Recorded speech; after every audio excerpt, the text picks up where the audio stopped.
السلام عليكم ورحمة الله. أهلا بكم ومرحبا أعزائي الطلبة. Sree Narayana Guru Sree Narayana Guru open യൂണിവേഴ്സിറ്റിയിലെ MA Arabic ചെയ്യുന്ന എല്ലാ വിദ്യാർത്ഥികൾക്കും ഈ ഒരു വീഡിയോയിലേക്ക് സ്വാഗതം. ഈ വീഡിയോയിൽ ഈ ഒരു സെഷനിൽ നമ്മൾ ഡിസ്കസ് ചെയ്യാൻ പോകുന്നത് SGOU സെക്കൻഡ് സെമസ്റ്ററിലെ മോഡേൺ അറബിക് പോയട്രി എന്ന് പറയുന്ന കോർ സബ്ജക്റ്റിന്റെ പ്രധാനപ്പെട്ട ഒരു വിഷയമാണ്. അതിലെ ആദ്യത്തെ ബ്ലോക്കിൽ നിന്നുള്ള ആദ്യത്തെ യൂണിറ്റ് ആണ് ഈ ഒരു സെഷനിൽ നമ്മൾ ഡിസ്കസ് ചെയ്യുന്നത്. ഇവിടെ നമുക്ക് ഫസ്റ്റിലെ യൂണിറ്റിൽ നമുക്ക് പഠിക്കാനുള്ളത് അന്നഹ്ല ഫി ഷായറിൽ അറബി അൽ ഹദീസ്, ആധുനിക അറബി കവിതയിലെ നവോത്ഥാനത്തെ കുറിച്ചാണ്. ഒരു കവിതയുടെ മോഡേൺ പോയട്രി പഠിക്കുന്നതിന് മുമ്പ് അതിന്റെ ഒരു ഇൻട്രൊഡക്ഷൻ എന്ന നിലയ്ക്ക് ആ ഒരു നവോത്ഥാന കാലഘട്ടം എങ്ങനെ സാധ്യമായി, അല്ലെങ്കിൽ അറബി സാഹിത്യത്തിൽ ആധുനിക അറബി സാഹിത്യം എന്ന് പറയുന്ന ഒരു പീരീഡില് എങ്ങനെയൊക്കെയാണ് അതിലൊരു പുരോഗതിയും അതുപോലെ തന്നെ വ്യത്യസ്തമായിട്ടുള്ള സാഹിത്യ രൂപം കൊണ്ടുവന്നത്, അതിന്റെ സാംസ്കാരികവും സാമൂഹികവും രാഷ്ട്രീയപരവും മറ്റു പല ഘടകങ്ങളും എന്തൊക്കെയായിരുന്നു എന്ന് തുടങ്ങുന്ന പല പ്രധാനപ്പെട്ട കാര്യങ്ങളാണ് ഈ ഒരു യൂണിറ്റിൽ ഡിസ്കസ് ചെയ്യുന്നത്. നെഹ്ലയുടെ ബാക്ക്ഗ്രൗണ്ട് എന്തായിരുന്നു,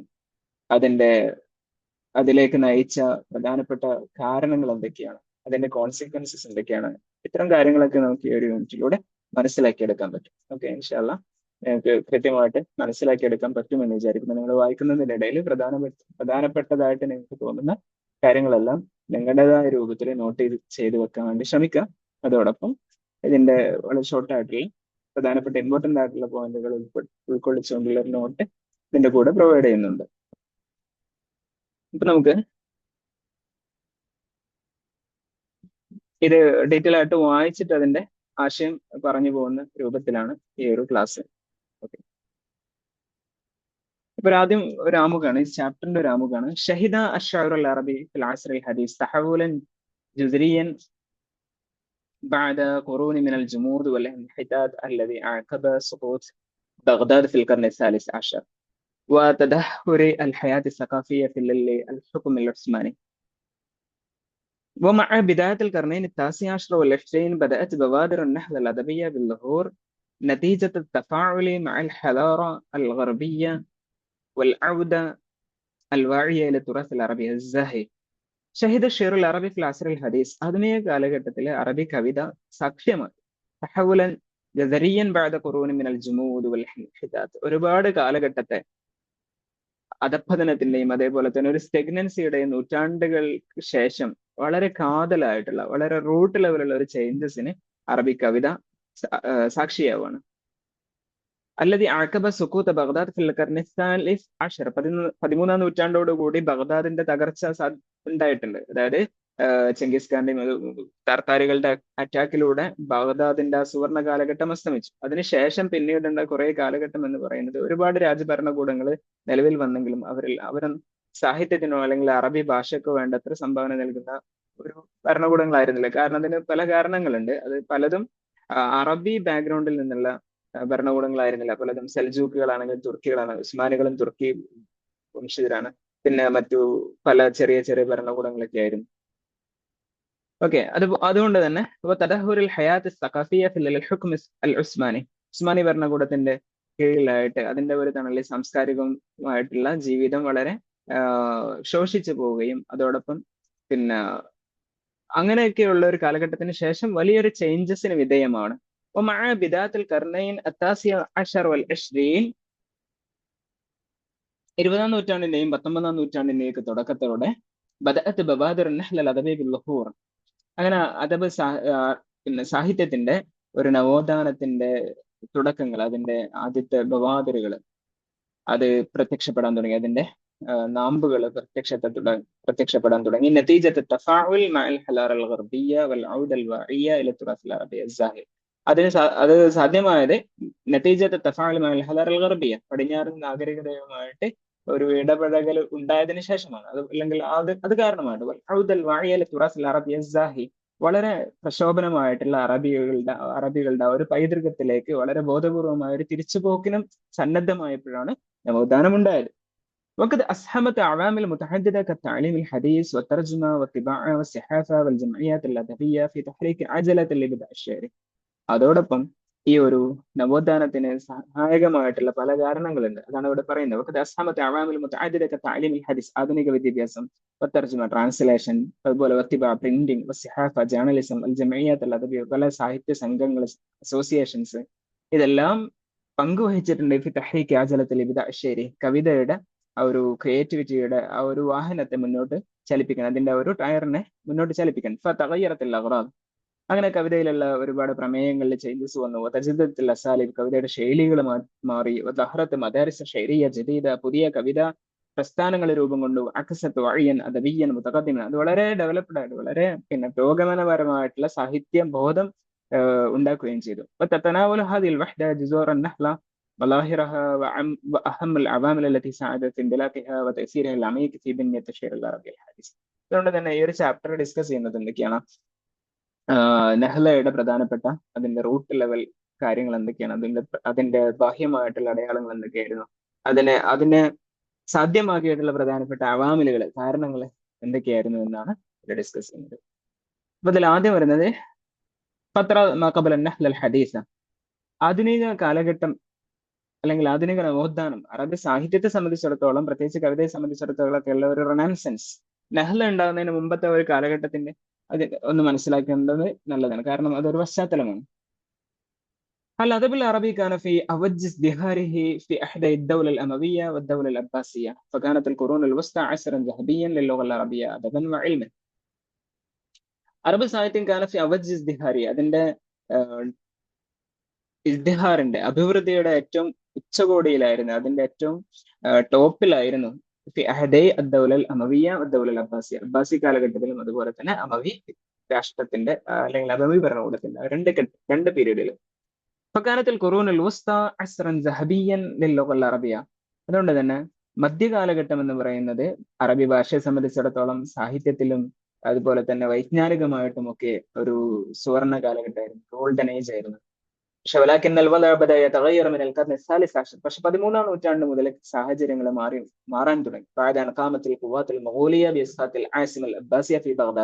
ബഗ്ദാദിലെ അബ്ബാസി തലസ്ഥാനം, അബ്ബാസികളുടെ തലസ്ഥാനമായിട്ടുള്ള ബഗ്ദാദിലെ മുഗളന്മാരുടെ ശക്തമായിട്ടുള്ള അറ്റാക്ക് കാരണമായിട്ട്, അവരുടെ കടന്നാക്രമണം കാരണം ബഗ്ദാദിന്റെ നഗരത്തിന്റെ എല്ലാ ഇതും നഷ്ടപ്പെട്ടു. അബ്ബാസി ഭരണകൂടം തന്നെ ഇല്ലാതായി. വനഹ്ബിൽ അവാസിമുൽ ഇസ്ലാമി, മറ്റു പല ഇസ്ലാമിക് സംസ്കാരത്തിന്റെ തലസ്ഥാനങ്ങളും ഒക്കെ കൊള്ളയടിക്കപ്പെട്ടു. ഒരുപാട് പുസ്തകങ്ങൾ കവർ ചെയ്യപ്പെട്ടു.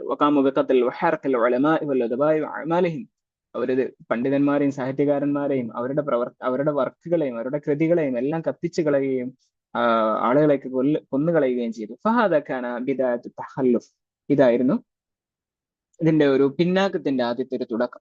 തറാജു ഫി മജാലയിൽ ഇൽമി വൽ അദബി ഫിൽ ആലമിൽ അറബി, അറബ് ലോകത്തെ ഒരു പിന്നാക്കാവസ്ഥക്ക് തുടക്കം കുറിച്ച ഇതാണ്. واستمرت حالة الضعف في هذا واستمرت حالة الضعف في هذه في أحد الحكم العاجم والأتراك للعالم الإسلامي. ഈ ഒരു ദൗർബല്യത്തിന്റെ ഒരു സെഗ്നൻസിയുടെ ഒരു പീരീഡ് കണ്ടിന്യൂ ചെയ്തു, അത് തുടർന്നുകൊണ്ടായിരുന്നു. ഫി അഹദി ഹുക്മുൽ ആജിം, അനറബികളായിട്ടുള്ള ആളുകൾ ഇസ്ലാമിക് ലോകം ഭരണം നടത്തുന്ന സമയത്ത്, അത്രാഖ് പ്രത്യേകിച്ചും തുർക്കികളായിട്ടുള്ള ആളുകൾ, നേരത്തെ പറഞ്ഞ പോലെ തന്നെ സൽജൂക്കികളും ഉസ്മാനികളൊക്കെ അറബികളല്ല. പക്ഷെ അത് നൂറ്റാണ്ടുകൾ മുന്നോട്ട് പോയപ്പോൾ വളരെ വളരെ മോശമായിക്കൊണ്ടായിരുന്നു. കാന ഹാദൽ വലു വാളിഹൻ ജിദ്ദൻ ഫി അഹദി ദൗലൽ ഉസ്മാനിയ, ഈ ഒരു സിറ്റുവേഷൻ അത് ഉസ്മാനി കാലഘട്ടത്തിൽ, ഉസ്മാനി ഭരണകൂടത്തിന്റെ കാലഘട്ടത്തിൽ വളരെ പ്രകടമായിരുന്നു.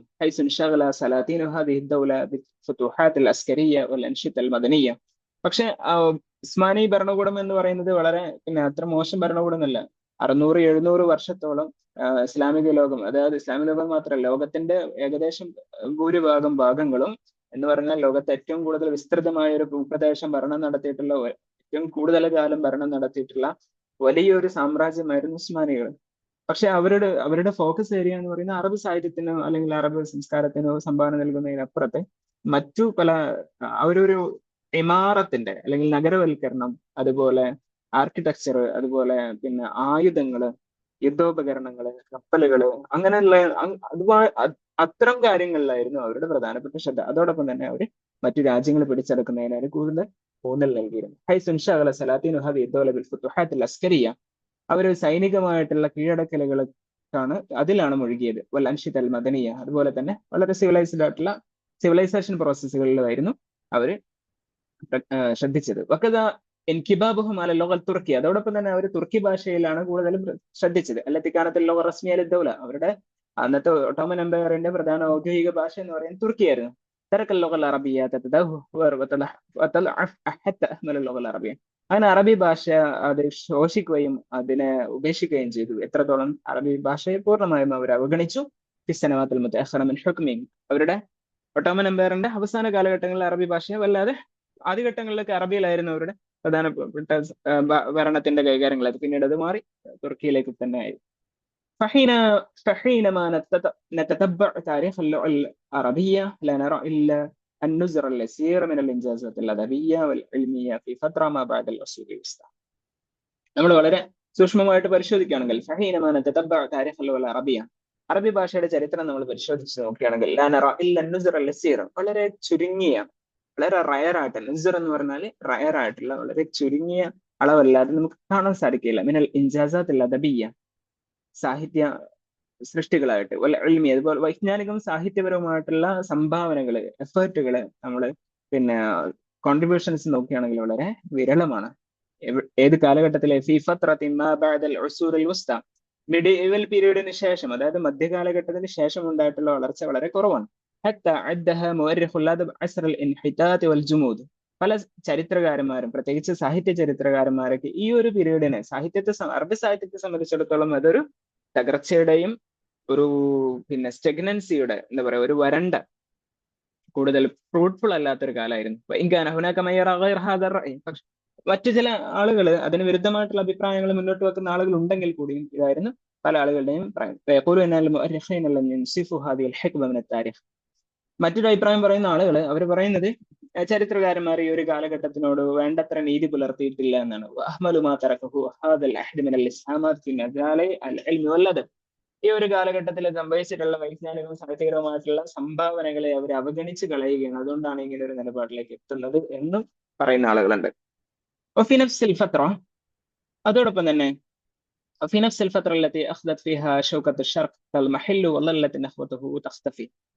ഈ ഒരു സമയത്ത്, അതായത് പിന്നെ മിഡിൽ ഈസ്റ്റിന്റെ, കിഴക്കിന്റെ ആ ഒരു ആധിപത്യം, അത് തൽമഹില്ലു, അതിങ്ങനെ സൂക്ഷിച്ച് പോകാൻ തുടങ്ങിയ ഒരു ഘട്ടം. അവരുടെ ആ ഒരു പിന്നെ നഹ്വത്ത് എന്ന് പറയുമ്പോൾ അവരുടെ ഒരു ശക്തമായിട്ടുള്ള, തീവ്രമായിട്ടുള്ള, അല്ലെങ്കിൽ പ്രതാപത്തിന്റെ ആ ഒരു കാലം അത് അപ്രത്യക്ഷമാവുകയും ചെയ്തപ്പോൾ പടിഞ്ഞാറ് അവരുടെ ദീർഘമായിട്ടുള്ള ഉറക്കിൽ നിന്ന് ഉണരുകയും, വജഹലിൽ അമീഖ്, അവരുടെ ആഴമേറിയ അജ്ഞതയിൽ നിന്ന്, അന്ധതയിൽ നിന്ന് അവർ ഉണരുകയും, മധ്യകാലഘട്ടങ്ങളിൽ അവർ അതില് ആ പിന്നെ ഇരുട്ടും അജ്ഞതയൊക്കെ ആയിരുന്നു പടിഞ്ഞാറുണ്ടായിരുന്നത്. അതായത് രണ്ട് ഘട്ടങ്ങളാണ്. മധ്യകാലഘട്ടം എന്ന് പറയുന്നത് പടിഞ്ഞാറിനെ സംബന്ധിച്ച്, അതായത് വെസ്റ്റേൺ വേൾഡിനെ സംബന്ധിച്ചിടത്തോളം ഒരു ഇരുണ്ട യുഗമാണ്. അതേ സമയത്ത് മധ്യകാലഘട്ടം അറബികളെ സംബന്ധിച്ചിടത്തോളം, മിഡിൽ ഈസ്റ്റിനെ സംബന്ധിച്ചിടത്തോളം അത് സുവർണ കാലഘട്ടമാണ്. പിന്നീട് അറബികളുടെ സുവർണ കാലഘട്ടം അസ്തമിക്കുകയും പടിഞ്ഞാറ് പുതിയൊരു സൂര്യോദയം ഉണ്ടാവുകയും ചെയ്യാം. അതുകൊണ്ട് തന്നെ ആ ഒരു കാലഘട്ടത്തിൽ പടിഞ്ഞാറുകാർക്ക് എന്ത് ചെയ്യാൻ പറ്റി? അറബികള് അവരുടെ സുവർണമായ, വളരെ സമ്പന്നമായ കാലഘട്ടങ്ങളിൽ അവർ ബാക്കി വെച്ചിട്ടുള്ള ആ ഒരു പൈതൃകത്തെ അതിനെ കീഴടക്കാനും, അല്ലെങ്കിൽ അത് നേടിയെടുക്കാനും, അതിലെ ആധിപത്യം ചെലുത്താനും പടിഞ്ഞാറിന് സാധിച്ചു.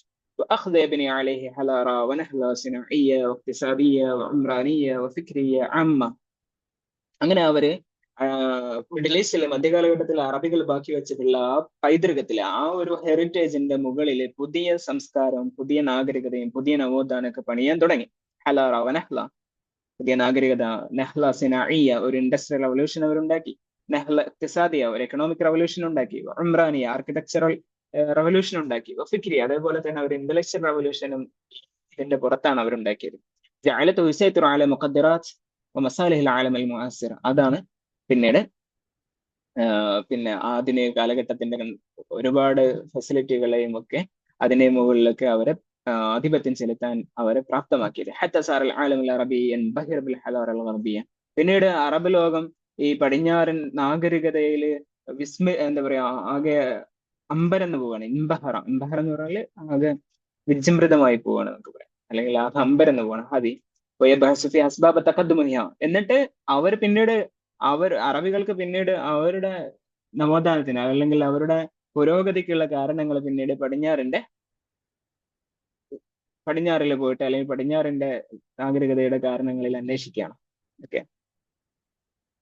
ഇനി ഇതില് രണ്ടാമത്തെ ഒരു പ്രധാനപ്പെട്ട പോയിന്റ് ആണ് താരിഖ് നഹ്ല. എങ്ങനെയാണ് നഹ്ലയുടെ ഒരു ചരിത്രം? تعرف النهضة الأدبية على أنها تجديد والتطوير الذي حدث للأدب العربي. അറബ് സാഹിത്യത്തിന് സംഭവിച്ചിട്ടുള്ള ഒരു നവീകരണം, അതിന്റെ ഒരു ഡെവലപ്മെന്റ്സ്, ഇതാണ് നഹ്ല കൊണ്ട് അറിയപ്പെടുന്നത്. ഏതെല്ലാം ഫീൽഡിലാണ്? من نثر وفروعه كالمسرحية والمقالة والرواية والقصة والشعر وأغراضه والأساليب التي يتبعها الشعراء في كتابة قصائدهم، إضافة إلى كثرة المؤلفات اللغوية وظهور عدد كبير من الشعراء والكتاب. അപ്പോ നഹ്ല സംഭവിക്കുക എന്ന് പറയാം, അല്ലെങ്കിൽ ഒരു റെനസൻസ് ഉണ്ടാവുക എന്ന് പറഞ്ഞാൽ ഇതൊക്കെയാണ് അറബ് സാഹിത്യത്തിന്റെ ഒരു നവീകരണവും അതിന്റെ ഒരു ഡെവലപ്മെന്റും കൊണ്ടുവരികയാണ്. അത് മിന്നസരിൻ വഫുറൂഇഹി, ഗദ്യത്തിന്റെ വിവിധ രൂപങ്ങളായിട്ടുള്ള മസ്രഹിയ, മഖാല, റിവായ, ഖിസ്സ തുടങ്ങിയ മേഖലകളിൽ, വലിശ്ശേര് അഗ്റാലിഹി, കവിതയെ സംബന്ധിച്ചിടത്തോളം കവിതയുടെ പ്രമേയങ്ങള്, കവിതയുടെ വിഷയങ്ങള്, കവിതയുടെ ശൈലിയില്, അതിന്റെ ഷേപ്പില് എല്ലായിടത്തും മാറ്റങ്ങൾ കൊണ്ടുവരാൻ. കവികൾ അവരുടെ കവിതകളിൽ കൊണ്ടുവരുന്ന മാറ്റങ്ങൾ. ഖിലാഫത്തിന്റെ കസരത്തിൽ മുഅല്ലഫാത്തുൽ ലഗ്വിയ, അതോടൊപ്പം സംഭവിക്കുന്ന ധാരാളമായിട്ടുള്ള രചനകൾ, ഇതും നഹ്ലയുടെ ഒരു ഭാഗമാണ്. ളുഹൂർ അദദിൻ കബീർ മിന ശുറാഇ വൽ കുതബ്, അതോടൊപ്പം ധാരാളമായിട്ട് വളരെ എണ്ണമറ്റ സാഹിത്യകാരന്മാരും എഴുത്തുകാരും കവികളും ഒക്കെ ഈ ഒരു കാലഘട്ടത്തിൽ രംഗപ്രവേശം ചെയ്യുകയും അവരൊക്കെ പിന്നെ വലിയ അളവിൽ സംഭാവനകൾ ഇറക്കുകയും ചെയ്യുന്ന ഒരു പിന്നെ എക്സ്പ്ലോഷൻ പോലെയുള്ള ഒരു ഘട്ടമാണ്. അതാണ് നഹ്ല കൊണ്ട് ഉദ്ദേശിക്കുന്നത്. ഹദസത്ത് ഹദിഹിൻ നഹ്ല ഫി ഖർനൈ അത്താസി അശ്റ വൽ 20 മീലാദി, 19ാം നൂറ്റാണ്ടിലും 20ാം നൂറ്റാണ്ടിലും ഒക്കെയാണ് ഈ ഒരു നഹ്ല സംഭവിക്കുന്നത്. കാന സബബ് ഫി തസ്മിയത്തി ഹാദൽ അസ്ർ ബി അസ്ർ നഹ്ല, ഈ ഒരു പീരീഡിന് നഹ്ലയുടെ കാലം എന്ന് പറയാൻ കാരണം ഹുവ അന്നൽ അദബ് അറബി ശിഅറഹു വനസ്റഹു നഹ്ല ഫി ഹാദൽ അസ്ർ ഫി മൗദൂആതിഹി വഅഫ്കാരിഹി വസുവരിഹി വഅസാലിബിഹി വലുഗതിഹി. ഈ ഒരു പീരീഡിന് നഹ്ലയുടെ കാലം എന്ന് പറയാൻ കാരണം ഹുവ അന്നൽ അദബ് അറബി, അറബി സാഹിത്യം, ഷിഅറഹു വനസ്റഹു, അതിലെ ഗദ്യവും അതിന്റെ പദ്യവും എല്ലാം, കവിതയും ഗദ്യസാഹിത്യവും എല്ലാം, നഹ്ല ഫി ഹാദൽ അസ്ർ ഫി മൗദൂആതിഹി, ഏത് സബ്ജക്റ്റ് ആവട്ടെ അതെല്ലാം ഈ ഒരു പീരീഡിൽ അതിന്റെ വിഷയാധിഷ്ഠിതമായിട്ടുള്ള ഒരു മാറ്റമുണ്ടായി, ഒരു ഉണർവുണ്ടായി. അതുപോലെ തന്നെ അഫ്കാരി, അതിന്റെ ആശയങ്ങളിൽ, വസുവരിഹി, കവിതകളിലും മറ്റൊക്കെ ഉപയോഗിക്കുന്ന ഇമേജുകളിൽ, അസാലേബിഹി വലുഗതി, ഭാഷ, ഈ സാഹിത്യത്തിലെ എഴുത്തില് കവിതയിലൊക്കെ ഉപയോഗിക്കുന്ന സ്റ്റൈല്, അവരുടെ ഭാഷാപ്രയോഗങ്ങള്, വാക്കുകള്, ഇതിലൊക്കെ പുതിയ പുതിയ നവീകരണങ്ങളും ചേഞ്ചസും ഇന്നോവേഷൻസും കൊണ്ടുവരികയാണ് കവികളും സാഹിത്യകാരന്മാരും. ഫസാറ അദബൻ ഖവിയ്യൻ മുസ്ദഹിറൻ, അങ്ങനെ അത് വലിയ ഒരു സമ്പന്നമായ, വളരെ പ്രോസ്പെറസ് ആയിട്ടുള്ള, വളരെ സ്ട്രോങ് ആയിട്ടുള്ള ഒരു ലിറ്ററേച്ചർ ഫോം ആയിട്ട് അറബി സാഹിത്യം മാറാണ്. തഖ്തലിഫു ഫി ശക്ലിഹി വമദ്മൂനിഹി അനിൽ അദബ് ഫിൽ അസ്റിൽ ഉസ്മാനി അൽ ദഈഫ് അൽ മുതഹാലിക്. തൊട്ട് മുമ്പുണ്ടായിരുന്ന ഉസ്മാനി പീരീഡിലുണ്ടായിരുന്ന അറബ് സാഹിത്യത്തിന്റെ ആ ഒരു കണ്ടന്റിലും അതിന്റെ രൂപത്തിലും ഒക്കെ വ്യത്യസ്തത പുലർത്തുന്ന വളരെ പ്രോസ്പെറസ് ആയിട്ടുള്ള അഭിവൃദ്ധിയുള്ള ഒരു സാഹിത്യ രൂപമായിട്ട് മാറി. ഈ ഒരു സാഹിത്യത്തിന്റെ നവോത്ഥാനം ആരംഭിക്കുന്നത് എവിടെയാണ്? മിസ്ര വ ലുബ്നാൻ, അത് സംഭവിക്കുന്നത് ഈജിപ്തിലും അതുപോലെ ലബനാനിലുമാണ്. ലഅന്നഹുമാ സബഖത കുല്ലൽ അഖ്താർ അൽ അറബിയ, കാരണം ഈജിപ്തും ലബനാനുമാണ് മറ്റു അറബ് രാജ്യങ്ങളെക്കാൾ നഹ്ലയിലേക്ക് മുമ്പേ കടന്നു വന്നത്. എങ്ങോട്ട്, എന്താണ് അവിടെ ഉണ്ടാവാൻ കാരണം? കാരണം അവരാണ് കൂടുതൽ യൂറോപ്യൻ നാഗരികതയുമായിട്ട് കണക്റ്റഡ് ആയത് പെട്ടെന്ന്. അങ്ങനെ അറബി സാഹിത്യത്തിലെ പടിഞ്ഞാറൻ സാഹിത്യത്തിന്റെ സ്വാധീനമുണ്ടായി. അറബി, പടിഞ്ഞാറിന്റെ സാഹിത്യ സിദ്ധാന്തങ്ങൾ, സാഹിത്യ പ്രസ്ഥാനങ്ങൾ, അല്ലെങ്കിൽ സാഹിത്യ വീക്ഷണങ്ങള്, അത് അറബി സാഹിത്യത്തിലേക്കും കലർന്നു വന്നു, അല്ലെങ്കിൽ തസറബായിട്ട് വന്നു. തസറബ എന്ന് പറഞ്ഞാൽ അങ്ങോട്ട് ഒഴുകി വന്നു, അല്ലെങ്കിൽ പിന്നെ നുഴഞ്ഞു കയറി എന്നൊക്കെ പറയാം. ഈ ഒരു ചേഞ്ചസ്, അല്ലെങ്കിൽ ഈ ഒരു പടിഞ്ഞാറിന്റെ സ്വാധീനം ഏറ്റവും കൂടുതൽ സ്പഷ്ടമായി കാണുന്നത് ഗദ്യത്തെക്കാൾ കൂടുതൽ പദ്യത്തിലാണ്, അല്ലെങ്കിൽ കവിതയിലാണ്. വൈ, എന്തുകൊണ്ടാണ് അങ്ങനെ സംഭവിക്കുന്നത്? കാരണം കവിത എന്ന് പറയുന്നത് അറബി സംസ്കാരത്തിൽ വളരെ ആഴത്തില് അടിയുറച്ച് പിന്നെ അതിന്റെ അസിൽ നിൽക്കുന്ന ഒന്നാണ്, പഴയ പുരാതനമായ കാലഘട്ടത്തിൽ തന്നെ. ഇനി മുഅലമുൽ മുഅർരിഖീൻ അൽ ഹദീസീൻ യുഹദ്ദിദൂന താരീഖ ബിദാഅത്തി അസ്ർ النهضة في الأدب العربي بدخول الفرنسيين مصر. അപ്പോൾ പല ചരിത്രകാരന്മാരും ഈ ഒരു നഹ്ലയുടെ പീരീഡിന്റെ സ്റ്റാർട്ടിംഗ് ആയിട്ട്, അതിന്റെ ആരംഭമായിട്ട് ഗണിക്കപ്പെടുന്നത് ഏതാണ്? ബിദഖൂൽ ഫറൻസിയുടെ ബിമിസ്ര, ഈജിപ്തിലേക്ക് ഫ്രാൻസുകാര് ഒരു കടന്നു കയറുന്ന ഒരു ഘട്ടത്തെയാണ്. ബിഖിയാദത്ത് നെപ്പോളിയൻ ബോണപ്പാർട്ട് മിസ്റിനെ അധിനിവേശം ചെയ്യാൻ വേണ്ടിയിട്ട് സൈന്യവുമായിട്ട് ഈജിപ്ത് കീഴടക്കാൻ വേണ്ടി വരുന്നുണ്ട്. ആ ഒരു സമയത്താണ് കൂടുതൽ ഫ്രാൻസുമായിട്ട് ബന്ധപ്പെടാനും ആ ഫ്രാൻസിലൂടെ മറ്റ് യൂറോപ്യൻ രാജ്യങ്ങളിലേക്ക് കണക്റ്റഡ് ആവാനും അങ്ങനെ അവിടെയുള്ള സാഹിത്യങ്ങളെ കുറിച്ചും സംസ്കാരത്തെക്കുറിച്ചും കലയെക്കുറിച്ചും ഒക്കെ മനസ്സിലാക്കാൻ ഈജിപ്തുകാർ തയ്യാറാവുന്നത്. അത് സംഭവിക്കുന്നത് 1798 ഈ ഒരു വർഷം രത്നശതിക. ഇതാണ് പല സാഹിത്യകാരന്മാരും ഈ നഹ്ലയുടെ ഒരു തുടക്കമായിട്ട് പരിഗണിക്കുന്ന ഒരു വർഷം. باعتبار كون هذه الحملة الفرنسية أول احتكاك واسع ومباشر بين العرب والحضارة الأوروبية بعد عزلة طويلة فرضها العثمانيون على مصر والبلاد العربية. എന്തുകൊണ്ടാണ് باعتبار كون هذه الحملة الفرنسية ഈ ഒരു ഫ്രാൻസിന്റെ ഒരു അറ്റാക്ക് أول احتكاك واسع ومباشر بين العرب والحضارة الأوروبية, അറബികളും യൂറോപ്യൻ സംസ്കാരവും തമ്മിലുള്ള നേരിട്ടുള്ള ഇടപെടലിന്റെ ആദ്യത്തെ ഒരു അവസരമാണത്. بعد عزلة طويلة فرضها العثمانيون على مصر والبلاد العربية. ഉസ്മാനികള് ഒട്ടോമൻ സാമ്രാജ്യം അത് ഈജിപ്തിന്റെ മുകളിലും മറ്റ് അറബ് രാജ്യങ്ങളുടെ മുകളിലൊക്കെ സ്ഥാപിച്ചിരുന്ന ഈ ഒരു ഒരു ഏകാന്തതയുടെ ഒരു പീരീഡിന് ശേഷം, ഏകാന്തത പീരീഡ് എന്ന് പറഞ്ഞാൽ ശരിക്കും ഒട്ടോമൻ എംപയേഴ്സ് ആ സമയത്ത് അവര് യൂറോപ്യൻ അധിനിവേശത്തിൽ നിന്ന് അല്ലെങ്കിൽ അതുപോലെയുള്ള യൂറോപ്യൻ കുരിശുയുദ്ധത്തിൽ നിന്നും മറ്റൊക്കെ അറബ് ലോകത്തെയും മുസ്ലിം രാജ്യങ്ങളെയൊക്കെ സംരക്ഷിച്ച് പ്രൊട്ടക്ട് ചെയ്ത് വലിയൊരു സർവീസാണ് അവർക്ക് അവരുടെ ചരിത്രത്തിൽ പറയാനുള്ളത്. അതുകൊണ്ട് അതിൻ്റെതായ പോസിറ്റിവിറ്റി ഉണ്ട്. അതിനെ പൂർണ്ണമായിട്ടും അവഗണിച്ചുകൊണ്ടോ അല്ലെങ്കിൽ അതിനെ അതിന്റെ ആ ഒരു പ്രതാപത്തെ തള്ളിക്കളയാനോ പറ്റില്ല. لقد جردت فرنسا حملتها العسكرية على مصر بغية استعمار ذلك القطر العربي واستغلال خيراته واستحبت الحملة الفرنسية الكثير من العلماء. ഇവിടെ ലഖത് ജറദത്ത് ഫറൻസ് ഹംലത്ത് അൽ അസ്കരി അല മിസ്ര, ഫ്രാൻസ് അവരുടെ ആ ഒരു സൈനികമായിട്ടുള്ള അറ്റാക്ക് ഈജിപ്തിന്റെ മുകളിൽ മാത്രം പരിമിതപ്പെടുത്തുന്നു. കാരണം ബോയത്ത് ഇസ്തഅമാർ ദാലിക അൽ ഖത്തർ അൽ അറബി, ആ ഒരു അറബ് രാജ്യം കീഴടക്കി കോളനിയാക്കി വെക്കണം. വസ്തഗ്ലാൽ ഖൈറാത്തിഹി, എന്നിട്ട് ആ ഈജിപ്തിന്റെ ഖൈറാത്തുകൾ അതിന്റെ നന്മകളെ പൂർണ്ണമായിട്ടും ചൂഷണം ചെയ്യണം എന്ന ഉദ്ദേശത്തിലാണ് അവർ വരുന്നത്. എല്ലാ കോളനി രാജ്യങ്ങളും കോളനിവൽക്കരണത്തിൽ ഏർപ്പെട്ടിരുന്ന ബ്രിട്ടനും അതുപോലെ ഈജിപ്ത് ഫ്രാൻസും മറ്റു ഇറ്റലിയും എല്ലാം ഇങ്ങനെ തന്നെയായിരുന്നു. പലരും ഈജിപ്തിന്റെ മുകളിൽ കൈവച്ചിട്ടുണ്ട്, കണ്ണുവെച്ചിട്ടുണ്ടായിരുന്നു. കാരണം എന്താ വെച്ചാൽ ഈജിപ്ത് എന്ന് പറയുന്നത് തന്ത്രപ്രധാനമായ ഒരു മേഖലയിലാണ്. ഈജിപ്ത് കീഴടക്കി കഴിഞ്ഞാൽ പിന്നെ മിഡിൽ ഈസ്റ്റിലേക്കുള്ള യാത്രയും മിഡിൽ ഈസ്റ്റിലേക്കുള്ള പ്രയാണവും എളുപ്പമാണ്. واستحبت الحملة الفرنسية الكثير من العلماء في مختلف المجالات.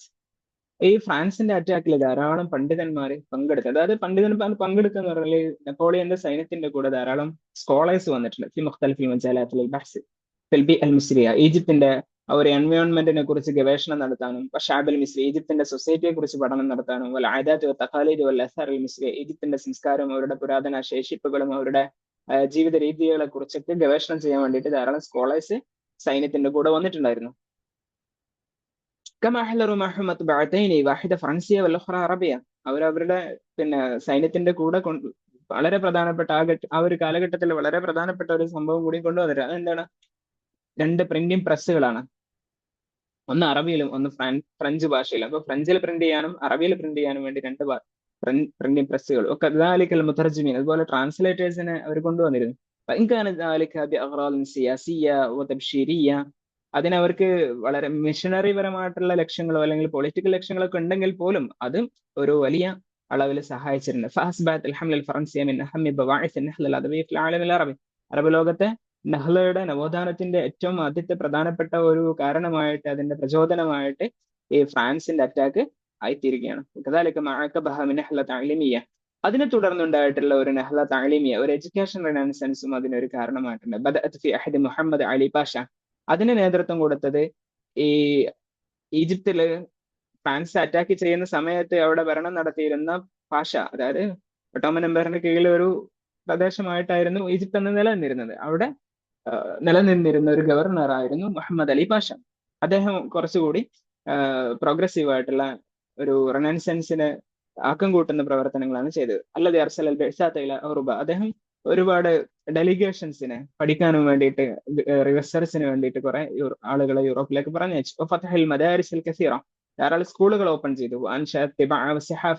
അതുപോലെ പ്രിന്റും പ്രസ്സുകളും അതുപോലെ തന്നെ പത്രങ്ങളും ഒക്കെ സ്ഥാപിക്കുക.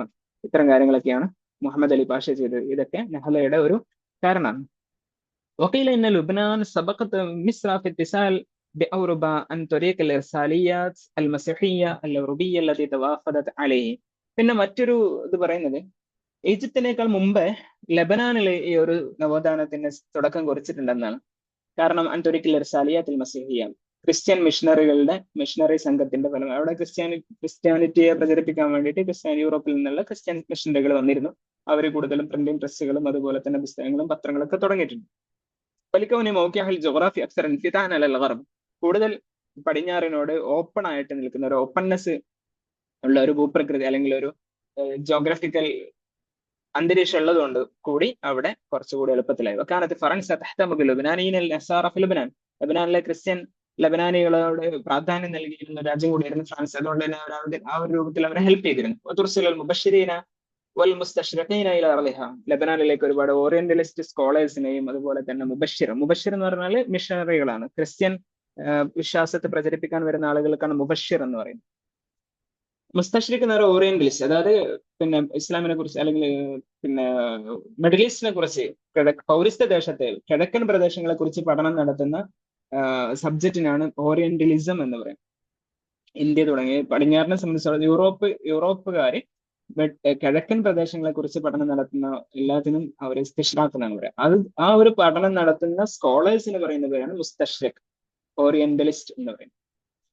അവരെയും ഈ ലബനാനിലേക്ക് പറഞ്ഞു. മദാരിസ യസൂഇയ്യ, അവിടെ ഒരുപാട് ക്രിസ്ത്യൻ സ്കൂളുകൾ സ്ഥാപിച്ചു. വഖദ് ബദഅ ഇത്തിസാൽ ലുബ്നാൻ ബിൽ ഗർബ് മിൻ അഹദ് അൽ അമീർ ഫഖ്റുദ്ദീൻ അൽ മഅനി അസ്സാനി, പടിഞ്ഞാറുമായിട്ടുള്ള ലബനാന്റെ ബന്ധം തുടങ്ങുന്നത് ഫഖ്റുദ്ദീൻ അൽ മഅനി അസ്സാനി, രണ്ടാമൻ എന്ന് പറയുന്ന രാജാവിന്റെ കാലഘട്ടത്തിലാണ്. വകാന അഹ്ദുൽ അമീർ ബഷീർ അഹ്ദ് സിആറിൻ, അതുപോലെ തന്നെ പിന്നീട് വന്നിട്ടുള്ള അഹ്ദുൽ അമീർ ബഷീറിന്റെ കാലഘട്ടവും അഹ്ദ് ഇസ്തിഹാറിൻ, അതും ഒരു പ്രോസ്പെറസ് ആയിട്ടുള്ള കാലമായിരുന്നു. അദ്ദേഹത്തിന്റെ ഒട്ടാര സദസ്സ് കവികളാലും എഴുത്തുകാരാലും നിറഞ്ഞതായിരുന്നു.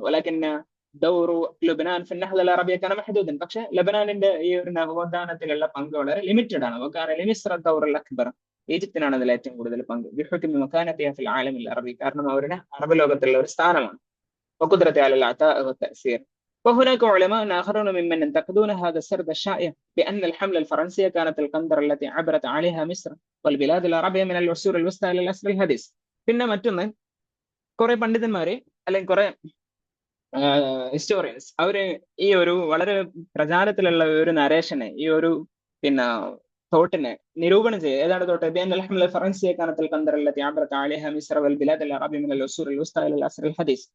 പിന്നെ മധ്യകാലഘട്ടത്തിൽ നിന്ന് ആധുനിക കാലഘട്ടത്തിലേക്ക് ഈജിപ്തും അതുപോലെ മറ്റു രാജ്യങ്ങളും ഒക്കെ കടന്നു പോയിട്ടുള്ള പാലം എന്ന് പറയുന്നത്, ആ ഒരു ബ്രിഡ്ജ് എന്ന് പറയുന്നത് ഈജിപ്തിന്റെ മുകളിൽ ഫ്രാൻസ് നടത്തിയിട്ടുള്ള ഒരു അറ്റാക്ക് ആണ് എന്നുള്ള ഈ ഒരു ഇതെല്ലാ സ്കോളേഴ്സും ഈ പിന്നെ പ്രത്യേകിച്ച് ഹിസ്റ്ററി ഓഫ് ലിറ്ററേച്ചർ പറയുന്ന സമയത്തൊക്കെ പറയാറുണ്ട്. അതിനെ എതിർക്കുന്ന നിരൂപണം ചെയ്യുന്ന കുറെ ആളുകളുണ്ട്.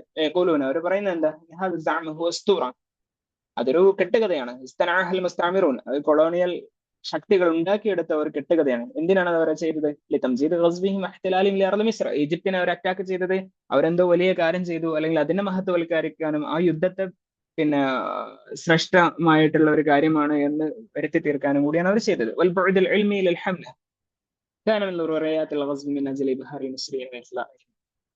അതുപോലെ തന്നെ ഈ ഒരു അറ്റാക്കിന്റെ പിന്നെ വൈജ്ഞാനികമായിട്ടുള്ള ഒരു വേർഷൻ അല്ലെങ്കിൽ ആ ഒരു പിന്നെ വശം, അത് ഈജിപ്തുകാരെ അമ്പരപ്പിക്കാനും അവരെ കീഴ്പ്പെടുത്താനും ഒക്കെ യുദ്ധത്തിന്റെ ഒരു പിന്നെ അനിവാര്യമായ ഒരു ഘട്ടം. അവരെ സൈക്കോളജിക്കലി അവരെ ഇവരുടെ കൂടെ നിർത്താൻ വേണ്ടിയിട്ടുള്ള ഒരു പ്രോസസ്സായിരുന്നു. അതോടൊപ്പം രാഷ്ട്രീയപരവും സാമ്പത്തികപരമായിട്ടുള്ള ലക്ഷ്യങ്ങളൊക്കെ മറച്ചു വെപ്പിച്ച് ഈജിപ്തുകാരെ രക്ഷപ്പെടുത്താനും അവരെ നന്നാക്കി എടുക്കാനൊക്കെയാണ് ഞങ്ങൾ വരുന്നത് എന്നുള്ള ഒരു പ്രതീതി ഉണ്ടാക്കാൻ വേണ്ടിയിട്ടാണ് ചെയ്യുന്നത്. ഇവര് ചെയ്യുന്നത് പിന്നെ അറബികളെ പിന്നെ എൻലൈറ്റ് ചെയ്യുന്നതിൽ, അറബികളെ പിന്നെ റെനസൻസ് ചെയ്യുന്നതിൽ ഫ്രാൻസിന്റെ പങ്കിനെ അവർ റിജക്ട് ചെയ്യണം. അവർ പറയുന്നത്, ഈ സ്കോളേഴ്സ് പറയുന്നത് ഇത് ജസ്റ്റ് ഒരു എന്താണ്, ജസ്റ്റ് ഒരു കൊളോണിയൽ അറ്റാക്ക് മാത്രമാണ്. ഈജിപ്തുകാർക്കെതിരെ വളരെ പരുഷമായ രൂപത്തിൽ അറ്റാക്ക് ചെയ്തിട്ടുള്ള ഒരു പിന്നെ കൊളോണിയൽ അറ്റാക്ക് മാത്രമാണ് ഫ്രാൻസിന്റെ ഭാഗത്തുണ്ടായിട്ടുള്ളത്.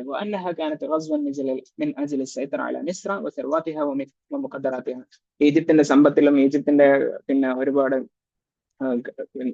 അവരുടെ പ്രീഷ്യസ് ആയിട്ടുള്ള കാര്യങ്ങളിലൊക്കെ ആധിപത്യം ചെലുത്താനുള്ള അവരുടെ ഒരു ശ്രമമാണ്. ويرى هؤلاء الناقدون الذين يتصدون للمزاعم التي تجعل من الحمل الفرنسي تاريخا مفصليا في الناحية العربية أن البيئة العربية كانت قد بدأت تتبلور فيها شروط التحديث. പിന്നെ ഈ ഫ്രാൻസിന്റെ ഒരു പങ്കിനെ നിഷേധിക്കുന്ന, അതിനെ എതിർക്കുന്ന നിരൂപകന്മാർ പറയുന്നത് അവർ യതസദ്ദൗനലി മസാഇം, ഇവരുടെ മറ്റുള്ളവരുടെ വാദങ്ങളെ അവർ തള്ളിക്കളയാണ്, അല്ലെങ്കിൽ അതിനെ അവർ ഫേസ് ചെയ്യുന്നത് എങ്ങനെയാണ്? ഏതാണ് അവരുടെ വാദം? അല്ലത്തി തജഅലു മിനൽ ഹംൽ ഫറൻസിയ താരിഖൻ മഫ്സലീൻ. അവർ അതായത് പിന്നെ ഈജിപ്തിനെ നവോത്ഥാനത്തിന് നയിച്ചത് ഫ്രാൻസ് ആണ് എന്ന് പറയുന്ന ആളുകൾ പറയുന്നത് അതാണ് ഒരു പിന്നെ ടേണിംഗ് പോയിന്റ് ആയിട്ടുള്ള ചരിത്രം. പിന്നെ അൽ അറബിയ, അറബ് നവോത്ഥാനത്തിൽ അന്നൽ ബി അൽ അറബിയ. അപ്പോ അതിനെ എതിർക്കുന്ന ആളുകൾ പറയുന്ന അന്നൽ ബി അൽ അറബിയ കാനത്ത് തതബൽവറ. ഈ അറബ് സിറ്റുവേഷൻ അല്ലെങ്കിൽ ആ ഒരു എൻവയോൺമെന്റ് അവിടെ ഒരു തഹ്ദീസിന്റെ, ഒരു നവോത്ഥാനത്തിന്റെ, മോഡേണൈസേഷന്റെ കുറെ അതിന് ആവശ്യമായിട്ടുള്ള അടിസ്ഥാന ഘടകങ്ങൾ അവിടെ പ്രത്യക്ഷപ്പെട്ട് തുടങ്ങിയിട്ടുണ്ടായിരുന്നു. അപ്പൊ അവരുടെ അഭിപ്രായത്തിൽ ഇന്റേണൽ ആയിട്ടുള്ള, പുറത്തുനിന്നുള്ള അറ്റാക്ക് ഒന്നല്ല, ഉള്ളിൽ നിന്നും തന്നെയുള്ള ശ്രമങ്ങളാണ് ഈ ഒരു നവോത്ഥാനത്തിലേക്ക് നയിച്ചത്. അവരുടെ അഭിപ്രായം യോദ്ധാക്കളുടെ രൂപത്തിലൊന്നും നവോത്ഥാനവും മോഡേണിറ്റി ഒന്നും കടന്നു വരില്ല എന്നാണ്. ഇതിനെ പ്രൊമോട്ട് ചെയ്യുന്ന എഴുത്തുകാരാണ് ഇത്തരം ഡിസ്കഷൻ നടത്തുന്ന ഒരു പുസ്തകമാണ് അൽ ഹദാസ വൽ ലിബറാലിയ അൽ ഗസ്വ് അൽ ഫറൻസി വ ഇഷ്കാലിയത്ത് നഹ്ലത്ത് മിസ്ർ എന്ന് പറയുന്ന ഗ്രന്ഥം. അത് എഴുതിയത് ഡക്ടർ അഹ്മദ് സക്കരിയ അഷ്ശലം. മറ്റൊന്ന് വനഖ്ദ് ഉസ്തൂറ തൻവീർ അൽ കൊളോണിയാലി ബി മിസ്ർ അലി ഡക്ടർ മജ്ദി ഫാരി. രണ്ട് പുസ്തകങ്ങൾ ഈ വിഷയം ടോപ്പിക് ഡിസ്കസ് ചെയ്യുന്നത്. വേറെ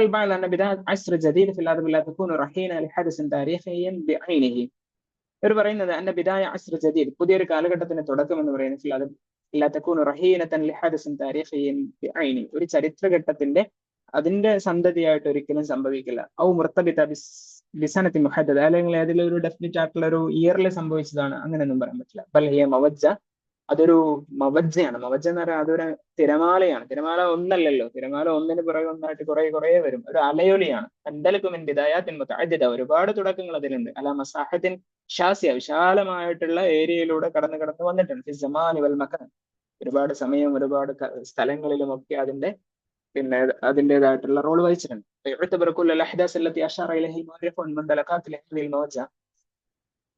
അപ്പോ ഇത്തരം പിന്നെ ഈ ഒരു മവജ്ജക്ക്, ഈ ഒരു ടൈഡിന്, അല്ല എന്താ പറയാ, ഈ ഒരു തിരമാലയുടെ അലയൊലികൾക്ക് തുടക്കം കുറിച്ച്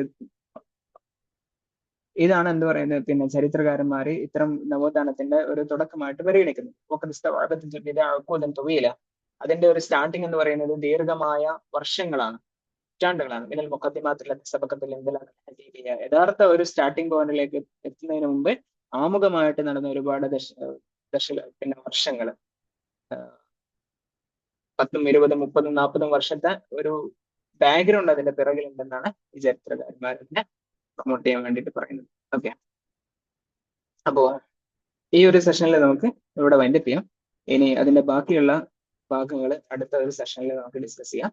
അപ്പോ നിങ്ങൾ ഈ ഭാഗങ്ങൾ നന്നായിട്ട് വായിക്കുക, അതുമായി ബന്ധപ്പെട്ടിട്ടുള്ള മറ്റു റഫറൻസുകളും പരിശോധിക്കുക. ഓക്കെ, ശുക്രൻ അല ഹുസ്നി ഇസ്തിമാഇക്കും വഹുദൂരിക്കും വമുതാബഅതിക്കും. അസ്സലാമു അലൈക്കും വറഹ്മത്തുള്ളാഹി.